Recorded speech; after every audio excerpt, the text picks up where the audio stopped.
भागलपुर में robotic surgeon से होगा अब घुटनों का सर्जरी।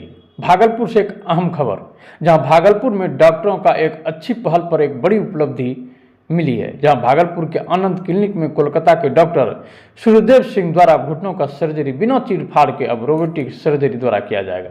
यह जानकारी आनंद क्लिनिक में पदस्थापित डॉक्टर रवि आनंद एवं कोलकाता के डॉक्टर सूर्यदेव सिंह ने संयुक्त रूप से दी है। उन्होंने कहा कि अब एक नई तकनीक रोबोटिक सर्जरी से घुटनों वाले मरीजों का सर्जरी होगा। इससे पहले कंप्यूटर सर्जरी से होता रहा है। वहीं अब नई तकनीक रोबोटिक सर्जरी से सीटी स्कैन के बाद सही तरीके से परफेक्ट सर्जरी होगा, जहां गलतियां होने का कोई गुंजाइश नहीं है। आइए देखते हैं एक विशेष रिपोर्ट।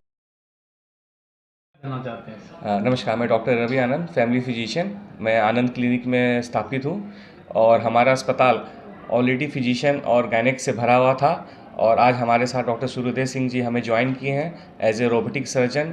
अवेयरनेस ये है हमारे शहरवासियों के लिए कि बहुत लोगों को ये दिमाग में कॉन्सेप्ट है कि घुटने की जो ऑपरेशन होती है वो बहुत कष्टजनक और बहुत लंबे समय की अवधि लेती है, लेकिन डॉक्टर सूर्यदेव सिंह जी जो ऑप्शन लेके आए रोबोटिक सर्जरी का, उसमें रिकवरी और सर्जरी की मैक्सिमिटी बहुत ज़्यादा है। ये अवेयरनेस मैं अपने शहरवासियों को, यहाँ तक कि ग्रामीण लोगों को देना चाहता हूँ कि आप डरे नहीं। बहुत लोगों को अगर आप ऑपरेशन बोल देंगे तो उनके दिमाग में एक स्टिग्मा बन जाता है कि अच्छा मुझे ऑपरेशन कराना है, तो वो बहुत डरते हैं कि उसका कॉम्प्लिकेशन कितना क्या होने वाला है। लेकिन जो सर माध्यम लेके आए हैं उससे ये कॉम्प्लिकेशन कम होगा और मैं चाहता हूँ कि मेरे शहरवासियों को इनसे जितना ज़रूरतमंद हो सके सुविधा मिले और उनकी आगे की जीवन की शैली अच्छी चलती रहे। यही मैं TKR में जो नई टेक्नोलॉजी आई है वो रोबोट के द्वारा सर्जरी है। अब रोबोट सर्जरी और कंप्यूटर सर्जरी भी पहले भी आप लोगों ने सुना होगा, लेकिन उसमें बहुत उन्नति हुई है। पहले क्या होता था कि कंप्यूटर सर्जरी बोलते थे, उसको हम लोग नेविगेशन बोलते थे। तो यहाँ पे मैं बोलूँगा कितने टाइप के रोबोट होते हैं। तो पहला होता है नेविगेशन, जिसको हम लोग रोबोट, वो रोबोट नहीं होता है लेकिन फिर भी बहुत लोग उसको रोबोट बोलते हैं। तो पहले वहाँ से शुरुआत हुई। फिर उसके बाद पैसिव रोबोट आया। पैसिव रोबोट का बहुत लिमिटेड रोल था, लेकिन ये इवोल्यूशन का प्रोसेस होता है, एक के बाद एक आता है, नीचे से ऊपर सीढ़ी जाती है। तीसरे में आया जो अब आया बहुत एडवांस है, जिसको एक्टिव रोबोट बोलते हैं। अब ये पूरा का पूरा प्लानिंग करता है, CT स्कैन पहले कर लेता है, CT स्कैन करने के बाद पूरा पेशेंट का 3D मॉडल बनाता है और उस पर जाके वो ऑपरेशन करता है, अपने से करता है। पूरा का पूरा जो होता है एकदम परफेक्ट और एक्यूरेट करता है। इसमें क्या है कि आपको थोड़ी भी गलती की गुंजाइश नहीं है, क्योंकि आप जो प्लानिंग करते हो CT करके, उसमें आप वो ऑपरेशन वर्चुअल करते हो।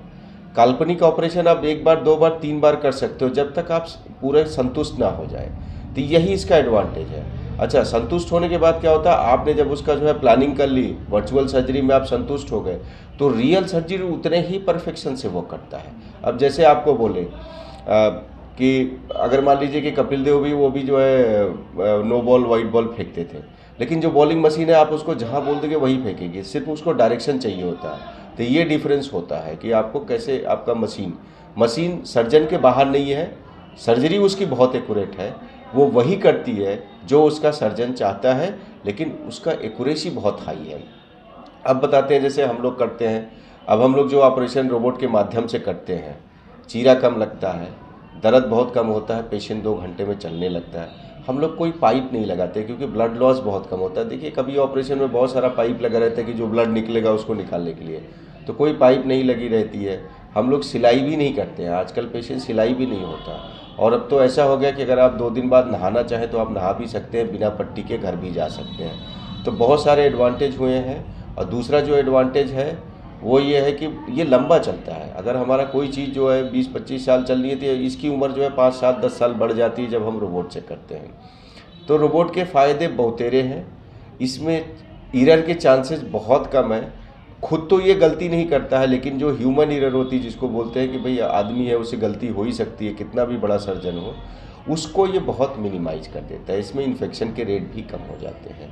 तो इस तरीके से एक नई क्रांति आ रही है।